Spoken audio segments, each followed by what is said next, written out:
وبالسند المتصل منا إلى الإمام الهمام الحافظ الحجة أمير المؤمنين في الحديث محمد بن إسماعيل بن إبراهيم الجعفي البخاري رحمه الله تعالى، نفعنا الله بعلومه وفيوزهم آمين.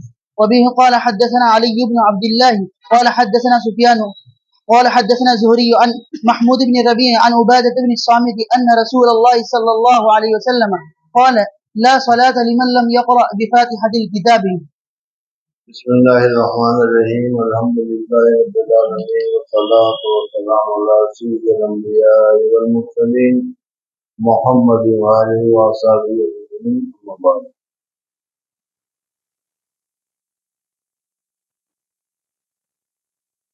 علی بن عبداللہ مدنی رضی اللہ رحمۃ اللہ تعالیٰ سے روایت ہے کہ حضور اکرم صلی اللہ علیہ وسلم نے فرمایا کہ لا صلاۃ لمن لم یقرأ بفاتحۃ الکتاب، جس آدمی نے سورۃ فاتحہ نماز میں نہیں پڑھی اس کی نماز صحیح نہیں ہوگی، جو کہ نماز میں سورۃ فاتحہ کا پڑھنا واجب اور ضروری ہے۔ وبه قال حدثنا محمد بن بشار قال حدثنا يحيى عن عبيد الله قال حدثني سعيد بن أبي سعيد عن أبي هريرة رضي الله عنه أن رسول الله صلى الله عليه وسلم دخل المسجد فدخل رجل فسلم على صلی اللہ علیہ وسلم ایک مرتبہ مسجد میں تشریف فرما تھے، صحابہ کرام رضوان اللہ تعالیٰ علیہ کے ساتھ مجلس رکھی ہوئی تھی، ایک آدمی آیا اور آ کر جلدی سے نماز پڑھی اور نماز پڑھنے کے نوافل نفل پڑھی مسجد میں، اور جلدی سے آ کر تحیۃ المسجد پڑھی ہوگی اور جلدی سے آ کر حضور صلی اللہ علیہ وسلم کی مسجد میں بیٹھ گیا۔ حضور صلی اللہ علیہ وسلم فرمایا کہ ایک دے فصل کے فین کلام فصل دے جاؤ اور پھر نماز پڑھو، تم نے نماز نہیں پڑھی، پھر پڑھ کر آیا، پھر یہی کہا، پھر پڑھ کر آیا، پھر یہی کہا، پھر پڑھ کر آیا، پھر یہی کہا۔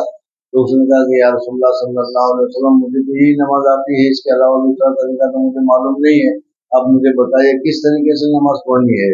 اور پھر حضور صلی اللہ علیہ وسلم نے اطمینان کے ساتھ نماز پڑھنے کا اور رکوع اور سجود کو صحیح طور پر کرنے کا پورا طریقہ اس کو بتایا، تو معلوم ہوا کہ سورہ فاتحہ کا پڑھنا اور اسی طریقے سے قرات کا کرنا نوافل وغیرہ میں ضروری ہے۔ جی۔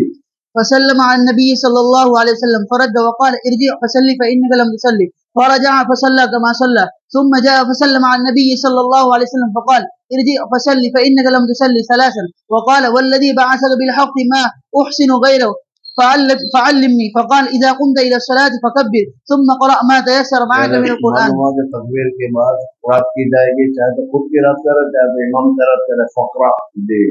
ثم اقرأ ما تيسر معك من القرآن، ثم اركع حتى تطمئن راكعا، ثم ارفع حتى تعدل قائما، ثم اسجد سیدھا صحیح کھڑے ہو جاؤ، ثم اسجد حتى تطمئن ساجدا، ثم ارفع حتى تطمئن جالسا، وافعل في صلاتك كلها۔ پورے نماز میں اسی طریقے سے کرو، تب تمہاری نماز خشوع اور خضوع والی ہوگی اور نماز معتبر ہوگی۔ یہ جو تم نے اٹھ بیٹھ کر لیا یا ٹھونگے لگا لی، یہ ٹھونگے لگانا کافی نہیں ہے۔ جی۔ باب القراءة في الظهر۔ گزشتہ کل میں نے کہا تھا کہ یہ حدیث جو ہے آج میں اس کو تم کو پڑھا لیتا ہوں، کرنا اچھی طریقے سے یاد کر کے لانا۔ یار تم پتہ نہیں کیسی جماعت ملی ہے، میری سمجھ میں نہیں آتا۔ کل ایک حدیث کہی تھی تم کو یا نہیں؟ نہ مطالعہ کرتے ہو نہ تکرار کرتے ہو، آ کر ایسے ہی بیٹھ جاتے ہو۔ مجھے میرے خیال سے مجھے بس جیسے دوسری جگہ چلتا ہے فٹافٹ ہی پڑھانا چاہیے، تم کو سمجھانے کی ضرورت ہے ہی نہیں۔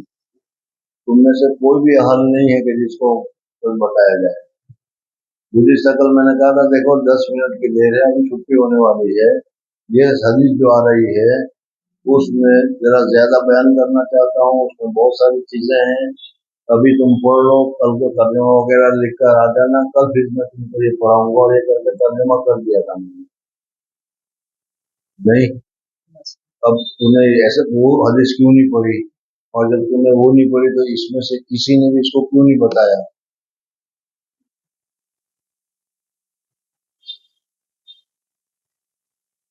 میں جو بتاتا ہوں تمہارے نزدیک اس کی کوئی قدر و قیمت ہی نہیں ہے، یہی مطلب ہوا ہے کوئی قدر و قیمت نہیں ہے۔ میں جو کہوں تمہارا کیا کہتا رہا ہے، سنتے رہو۔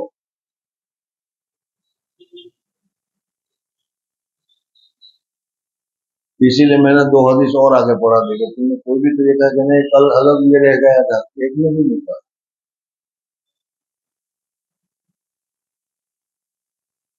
ہے۔